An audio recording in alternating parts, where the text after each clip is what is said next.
Assalamualaikum warahmatullahi wabarakatuh. Di sini kami akan mempresentasikan tentang usaha sosial Bina Bumi Yogyakarta. Sebelumnya, saya akan memperkenalkan nama-nama kelompok kami. Yang pertama, Imelda Diva Amanda dengan NIM 241210010. Yang kedua, Sarla Nur Kalisa dengan NIM 241210026. Yang ketiga, Vika Risma Fatmawati dengan NIM 241210045. Yang keempat, Enrico Yuda Dwinata dengan NIM 241210073. Dan terakhir, dengan Carolus Felix Escaviar dengan NIM 241210079. Baik, yang pertama saya akan menjelaskan tentang profil usaha Bina Bumi. Deskripsi usaha sosial Bina Bumi. Bina Bumi adalah startup sociopreneur yang berbasis di Yogyakarta yang berfokus pada pengelolaan sampah plastik berkelanjutan.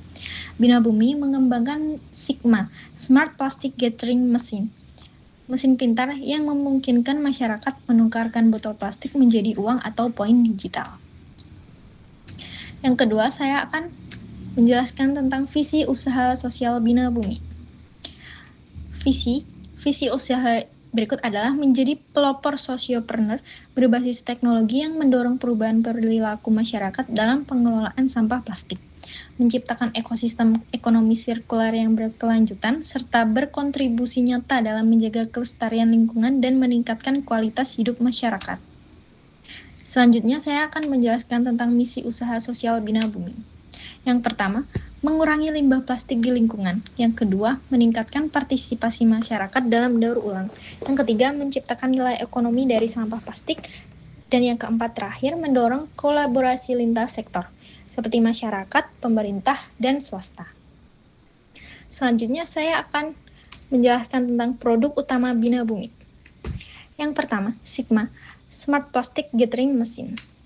Mesin pintar pengumpul botol plastik yang memungkinkan masyarakat menukarkan botol plastik bekas menjadi uang atau poin digital secara mudah dan cepat. Yang kedua, sistem dan aplikasi digital Bina Bumi.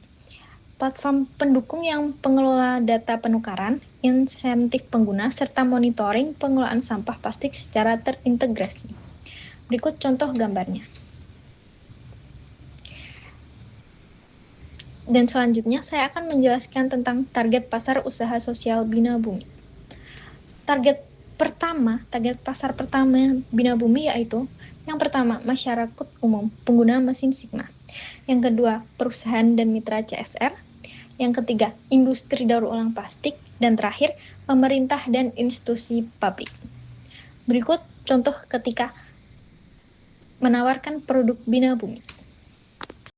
Slide selanjutnya yaitu penerapan konsep sosiopreneur yang membahas tentang analisis keberlanjutan, dampak sosial, dan inovasi. Yang pertama, analisis berkelanjutan. Keberlanjutan usaha sosial Bina Bumi tercermin dari penerapan model bisnis yang mengintegrasikan aspek sosial, lingkungan, dan ekonomi secara seimbang. Melalui inovasi Sigma, Bina Bumi membangun sistem ekonomi sirkular dengan mengolah limbah plastik menjadi sumber daya bernilai ekonomi, sehingga dampak pengurangan sampah dapat berlangsung secara berkelanjutan. Dari sisi ekonomi, keberlanjutan usaha didukung oleh beragam sumber pendapatan seperti kerjasama B2B, program CSR, lisensi teknologi, serta dukungan investor berdampak dan hibah pemerintah. Diversifikasi ini memperkuat ketahanan finansial usaha sekaligus memungkinkan pengembangan teknologi dan perluasan dampak sosial. Sementara itu, dari sisi sosial, kemudahan akses dan insentif yang ditawarkan Sigma mendorong partisipasi aktif masyarakat dalam pengelolaan sampah, didukung oleh kolaborasi lintas sektor. Dengan pendekatan tersebut, Bina Bumi menunjukkan bahwa sociopreneurship dapat menjadi solusi jangka panjang yang berkelanjutan dan berdampak nyata. Selanjutnya yaitu dampak sosial. Usaha sosial Bina Bumi memberikan dampak sosial yang signifikan melalui peningkatan kesadaran dan partisipasi masyarakat dalam mengelola sampah plastik. Melalui inovasi Sigma, masyarakat terdorong untuk mengubah perilaku membuang sampah menjadi aktivitas yang bernilai bermanfaat. Tidak hanya karena adanya insentif ekonomi, tetapi juga karena meningkatnya pemahaman akan pentingnya menjaga lingkungan. Selain itu, Bina Bumi melakukan edukasi lingkungan dengan melibatkan sekolah, perguruan tinggi, dan komunitas, sehingga nilai kepedulian terhadap lingkungan dapat ditanamkan sejak usia dini.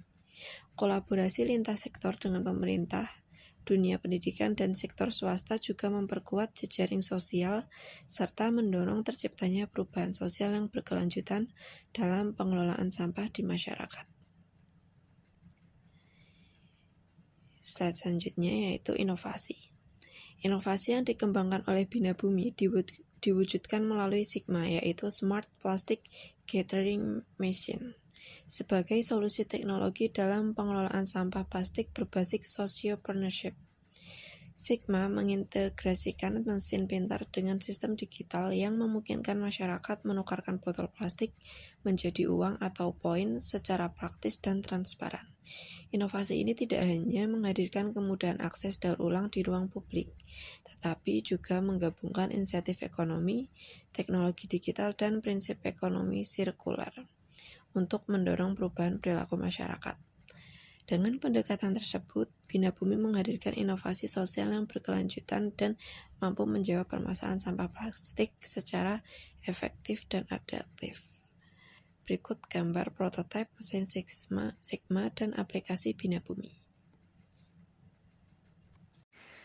Memasuki materi yang selanjutnya yaitu operasional usaha yang meliputi strategi, manajemen pemasaran, SDM, dan keuangan.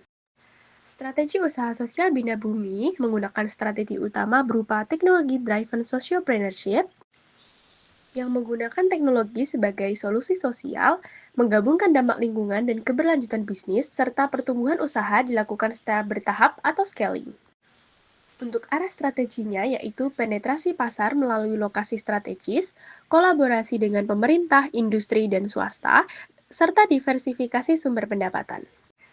Manajemen pemasaran bagian segmentasi pasar dibagi menjadi 3 yaitu B2C atau masyarakat umum, B2B, serta stakeholder. Untuk B2C sendiri atau masyarakat umum, yaitu pengguna mesin Sigma, juga pelajar, mahasiswa, pengunjung ruang publik. Untuk B2B yaitu industri daur ulang, perusahaan mitra CSR, serta UMKM pengolah plastik. Untuk stakeholdernya sendiri yaitu pemerintah, impact investor, serta lembaga inkubasi. Manajemen pemasaran bagian marketing mix 4P atau produk, price, place, and promotion. Produk dari Bina Bumi sendiri mencakup mesin Sigma, aplikasi penukaran poin digital, serta layanan pengelolaan sampah. Untuk price adalah insentif uang atau poin digital, skema profit sharing, serta lisensi teknologi Sigma. Lanjut, bagian place ada mall, taman kota, bandara, serta platform digital atau aplikasi. P yang terakhir adalah promotion, yang berupa kampanye seperti sampah jadi nilai, edukasi sekolah dan komunitas, serta branding usaha ramah lingkungan. Manajemen SDM bagian strategi SDM dibagi menjadi 5. Yang pertama adalah strategi SDM, Learn Team and Mission Driven. Mencakup berbagai hal seperti tim kecil namun kompeten, berbasis kepedulian sosial dan lingkungan, serta mengutamakan kolaborasi dan inovasi. Selanjutnya adalah struktur SDM Bina Bumi, yaitu tim teknologi, developer backend, serta engineer Sigma. Yang ketiga adalah tim bisnis dan kemitraan, berupa CSR dan kerjasama B2B. Selanjutnya adalah tim operasional yang mencakup operator mesin dan pengelola pengumpulan sampah. Yang terakhir adalah tim edukasi dan sosial yang mencakup campaign lingkungan serta community engagement. Selanjutnya adalah pengembangan SDM, berupa pendampingan dari Amikom Business Park Inkubator, mentoring teknologi dan bisnis, budaya kerja berbasis misi sosial, dan peningkatan kapasitas tim secara berkelanjutan. Berikut adalah dokumentasi dari tim Bina Bumi. Selanjutnya adalah manajemen keuangan yang dibagi menjadi sumber pendapatan dan struktur biaya. Untuk sumber pendapatannya sendiri meliputi penjualan botol plastik ke industri daur ulang, lisensi teknologi Sigma, kerjasama B2B, program CSR dari perusahaan, hibah pemerintah seperti BRIN, KLHK, serta impact dari investor. Untuk struktur biayanya sendiri, yaitu berupa produksi dan pengembangan mesin Sigma, insentif uang atau poin ke masyarakat, operasional dan pemeliharaan mesin, edukasi dan pemasaran sosial, serta administrasi dan perizinan. Untuk strategi keuangannya sendiri, meliputi efisiensi biaya produksi mesin, skema profit sharing dengan mitra, diversifikasi sumber pendanaan, reinvestasi untuk ekspansi usaha, serta fokus pada keberlanjutan dampak sosial. Berikutnya, best practice yang telah dilakukan dalam pengelolaan usaha sosial Bina Bumi. Best practice, misi sosial dan inovasi teknologi sebagai berikut. 1. Kejelasan misi sosial sebagai dasar pengembalian keputusan strategis. 2. Pengimbangan Sigma Practice Gathering Merchant sebagai solusi konkret. 3. Sigma dirancang mudah diakses berbasis insentif ekonomi dan sistem digital. 4. Integrasi mesin dengan aplikasi dan sistem poin untuk meningkatkan keterlibatan. 5. Inovasi diarahkan pada perubahan perilaku masyarakat secara berkelanjutan. Best practice kolaborasi dan manajemen usaha.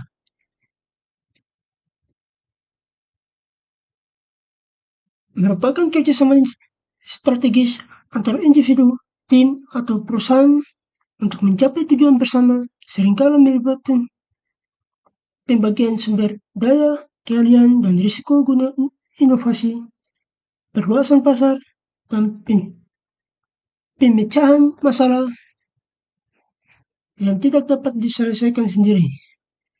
Dengan manajemen kolaboratif berfokus pada pendekatan tim yang saling mendukung dan tidak hierarkis. Sementara manajemen usaha memastikan proses kolaborasi terstruktur, terencana, dan terukur untuk hasil yang efektif. Terbagi menjadi beberapa bagian, yaitu 1.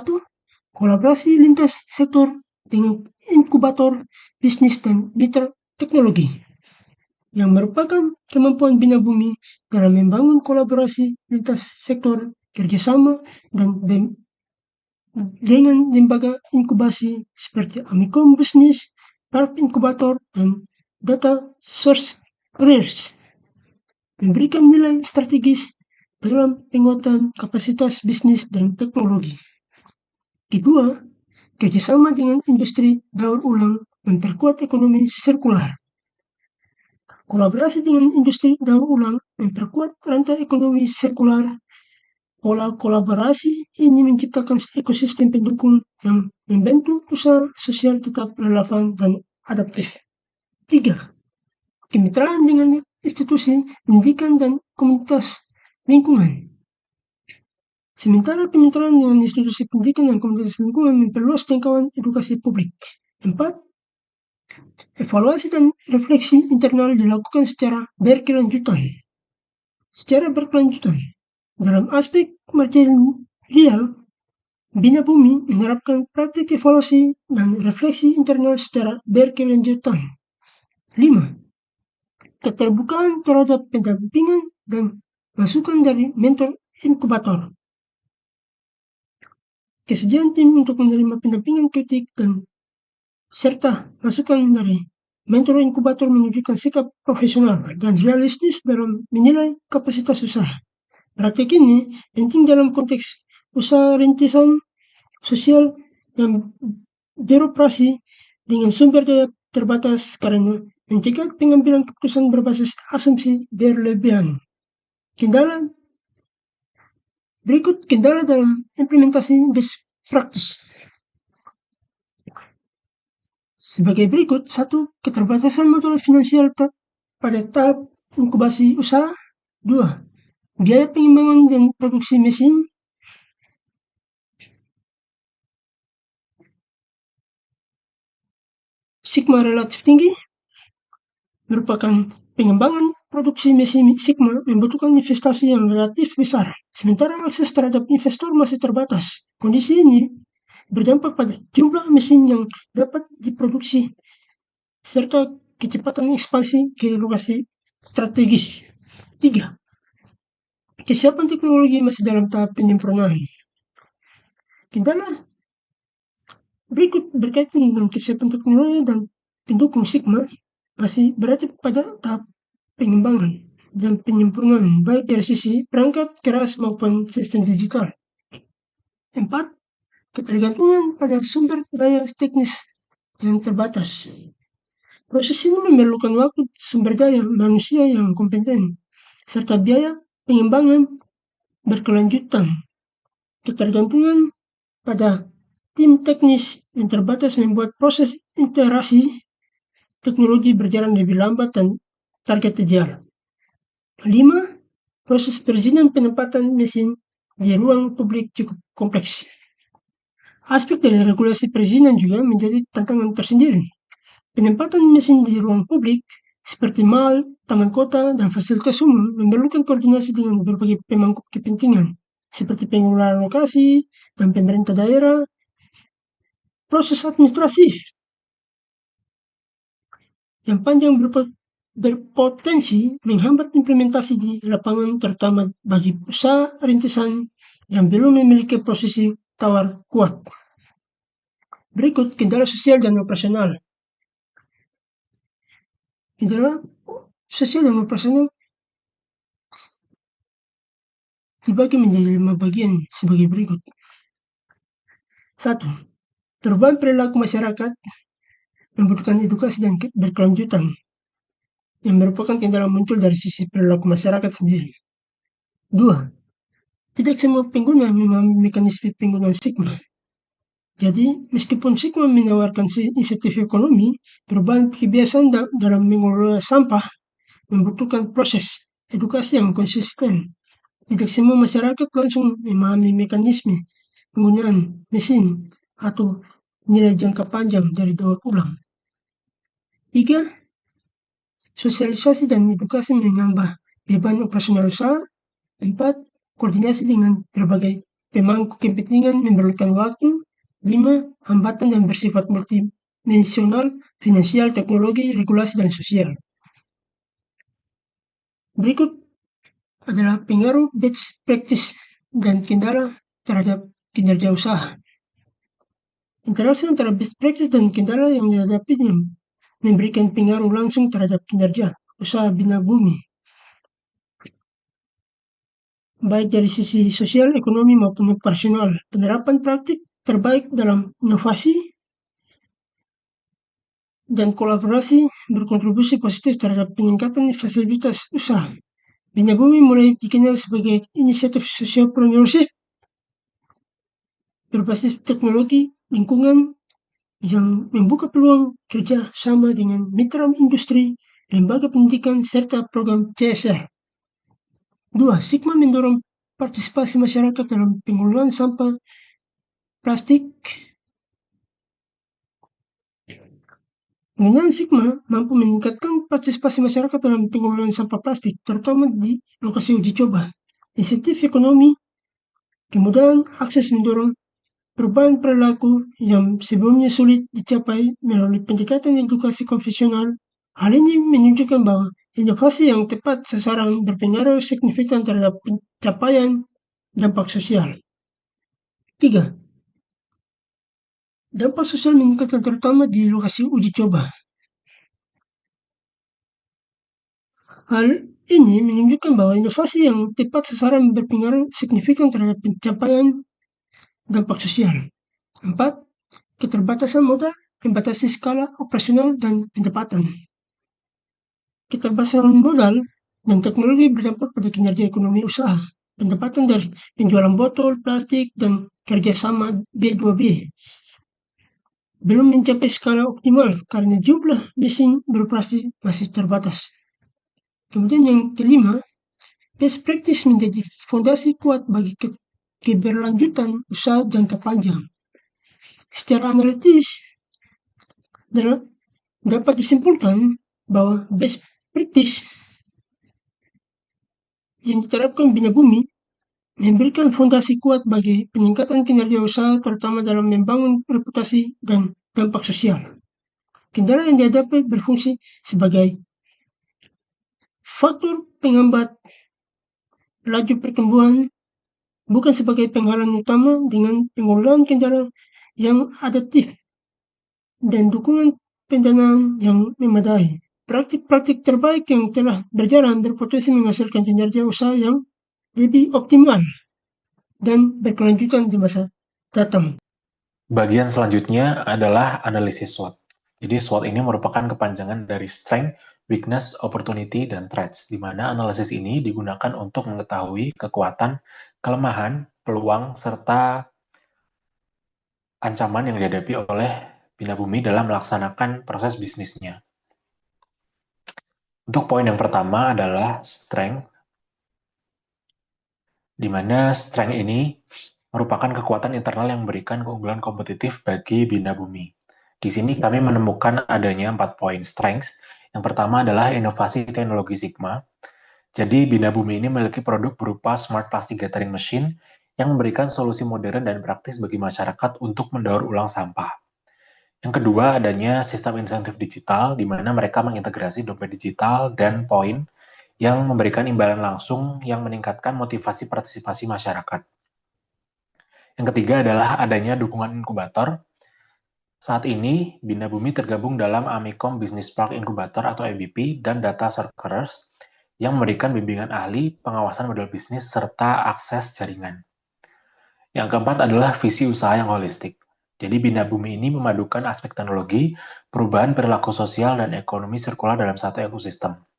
Hal ini merupakan sebuah kekuatan yang bisa dikembangkan oleh Bina Bumi ini sendiri. Poin yang selanjutnya adalah weakness atau kelemahan. Di sini merupakan beberapa poin kendala internal yang perlu diperbaiki. Yang pertama adalah teknologi masih dalam tahap pengembangan. Jadi, sistem dan mesin yang dikembangkan oleh Bina Bumi ini masih dalam fase inkubasi dan pengembangan back-end, sehingga belum sepenuhnya siap untuk skala nasional secara instan. Selanjutnya adalah keterbatasan modal, di mana kurangnya pendanaan menjadi hambatan utama dalam mempercepat produksi mesin dan ekspansi operasional. Nah, keterbatasan modal ini menyebabkan adanya kapasitas produksi yang rendah. Akibat kurangnya akses investor, proses manufaktur mesin Sigma masih terbatas dan lambat. Bahkan untuk saat ini belum terdapat satu mesin atau produk yang asli yang benar-benar diproduksi oleh Bina Bumi. Nah, ini merupakan salah satu kekurangan dari usaha sosial Bina Bumi.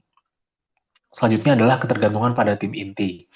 Jadi, untuk membangun sebuah usaha yang kolaborasikan mesin dan sebuah aplikasi, mereka membutuhkan modal sumber daya manusia yang sangat spesifik untuk pengembangan teknologi tingkat lanjut. Di sini mereka membutuhkan manusia-manusia yang memiliki spesifikasi keahlian tertentu untuk membangun usaha ini. Untuk poin yang ketiga, yaitu adalah poin opportunities, di mana ini merupakan beberapa faktor eksternal yang dapat dimanfaatkan untuk pertumbuhan. Yang pertama, mereka bisa saja mendapatkan dukungan atas kebijakan pemerintah. Jadi, apa yang dikembangkan oleh Bina Bumi ini selaras dengan kebijakan pemerintah dari BRIN dan KLHK. BRIN merupakan badan riset nasional yang biasanya memberikan pendanaan-pendanaan bagi inovasi-inovasi yang dikembangkan oleh masyarakat atau mahasiswa. Jadi ini bisa menjadi potensi insentif pajak untuk usaha yang ramah lingkungan. Salah satunya adalah Bina Bumi. Selanjutnya adalah kemitraan strategis yang bisa dilakukan dengan melakukan kerjasama B2B dan CSR. Perusahaan besar biasanya memiliki kebutuhan untuk program CSR berkelanjutan yang selaras dengan model bisnis Bina Bumi. Hal ini bisa dimanfaatkan oleh Bina Bumi untuk mendapatkan jaringan investor yang lebih luas. Selanjutnya adalah ekspansi lokasi strategis. Jadi mereka memiliki potensi untuk menempatkan mesin di fasilitas publik dengan trafik yang tinggi, seperti bandara, mal, dan taman kota yang banyak tersebar di daerah Yogyakarta. Untuk yang keempat adalah diversifikasi produk turunan. Jadi mereka saat ini memanfaatkan sampah yang didapatkan untuk diolah menjadi tali rafia. Nah, ini bisa dikembangkan dengan mengembangkan kerjasama bersama industri daur ulang untuk menciptakan produk-produk lain yang bernilai lebih tinggi dari sekedar tali rafia. Yang kelima adalah kesadaran lingkungan yang meningkat. Jadi tren gaya hidup berkelanjutan di kalangan generasi muda ini menciptakan pasar yang responsif terhadap solusi daur ulang. Ini selaras dengan tujuan dari Bina Bumi. Poin yang keempat adalah threats atau ancaman. Ini adalah beberapa faktor eksternal yang dapat menghambat bisnis atau jalannya usaha dari Bina Bumi. Yang pertama adalah masalah legal dan regulasi. Jadi resiko hambatan perizinan atau masalah legalitas di masa awal pendirian biasanya sering dialami oleh startup atau usaha rintisan seperti Bina Bumi. Yang kedua adalah kurangnya minat awal masyarakat, di mana tantangan dalam mengubah perilaku masyarakat yang sudah terbiasa membuang sampah sembarangan atau merasa daur ulang itu merepotkan. Yang ketiga, persaingan dari kompetitor. Jadi munculnya pemain baru di bidang teknologi pengelolaan sampah atau model bisnis serupa yang mungkin memiliki pendanaan yang lebih kuat. Saat ini terdapat beberapa model bisnis atau usaha yang memiliki produk yang hampir sama dengan Bina Bumi. Nah, hal ini bisa menjadi ancaman yang besar bagi Bina Bumi karena mereka sudah memiliki pendanaan yang cukup kuat. Lalu yang keempat adalah ketidakstabilan rantai pasok. Di sini mereka ketergantungan pada harga beli industri daur ulang terhadap botol plastik yang telah dikumpulkan, sehingga akan menyebabkan ketidakstabilan rantai pasok. Jadi, Bina Bumi ini memiliki kekuatan teknologi yang solid, namun sangat terkendala oleh pendanaan. Berdasarkan analisis SWOT yang telah kami lakukan, strategi mereka adalah memanfaatkan dukungan inkubator untuk menarik investor dampak atau impact investor dan mengejar hibah pemerintah guna mengatasi kelemahan finansial mereka sebelum kompetitor masuk ke pasar.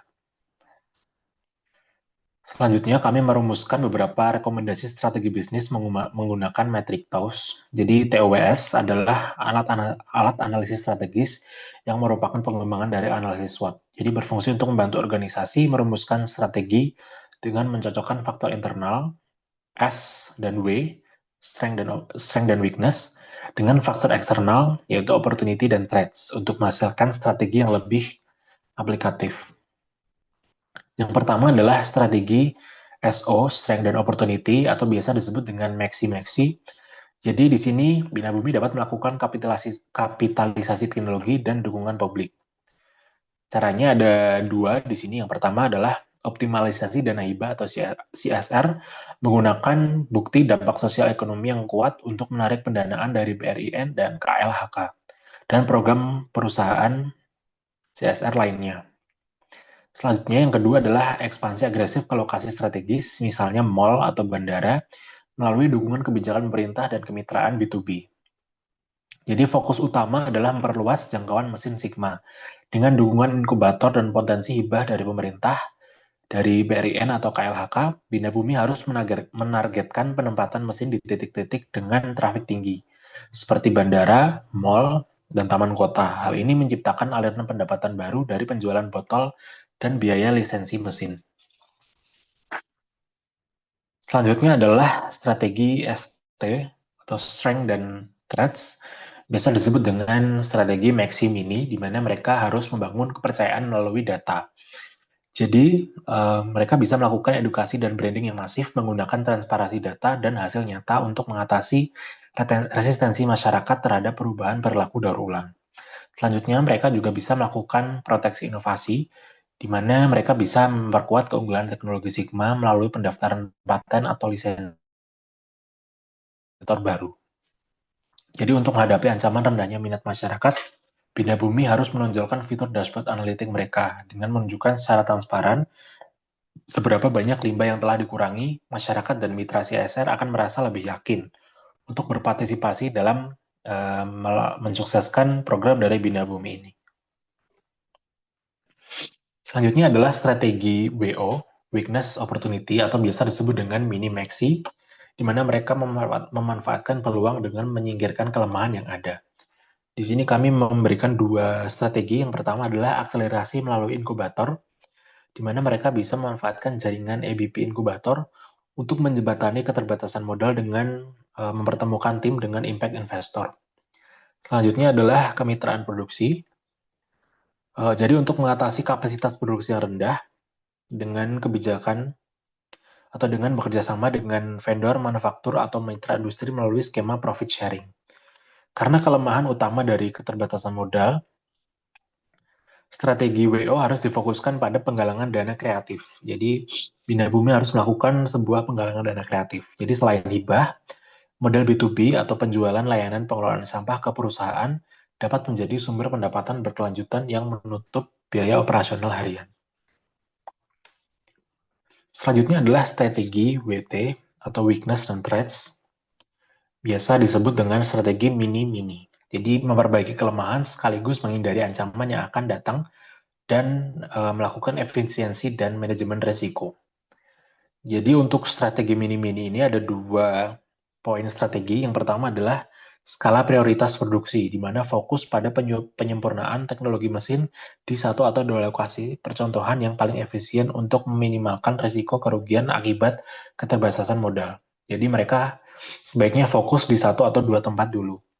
Lalu yang kedua adalah audit legalitas sejak dini. Mereka bisa memperkuat struktur legal dan kepatuhan administrasi sebelum melakukan ekspansi besar guna menghindari hambatan hukum di kemudian hari. Dalam kondisi sumber daya yang terbatas, Bina Bumi disarankan untuk tidak melakukan ekspansi yang terlalu luas secara terburu-buru. Jadi bisa fokus pada penyempurnaan desain mesin agar biaya produksi bisa ditekan, dan memastikan perizinan sudah aman agar tidak terjadi masalah di tengah jalan. Selanjutnya ada beberapa strategi yang bisa dilakukan dalam jangka waktu yang dekat. Yang pertama adalah strategi trust to trend, di mana mereka bisa membuat ekosistem untuk membuang sampah menjadi gaya hidup yang lebih baik. Bisa dilakukan dengan 2 cara. Yang pertama, membuat leaderboard digital dan gamifikasi.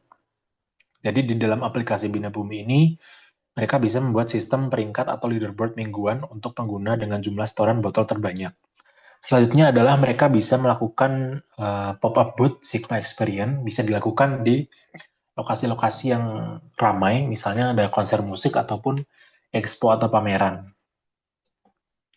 Di sini pengguna bisa menyetor botol dan bisa mendapatkan merchandise eksklusif hasil daur ulang, seperti tas dari Thaler Raffia atau hasil olahan dari mitra lainnya.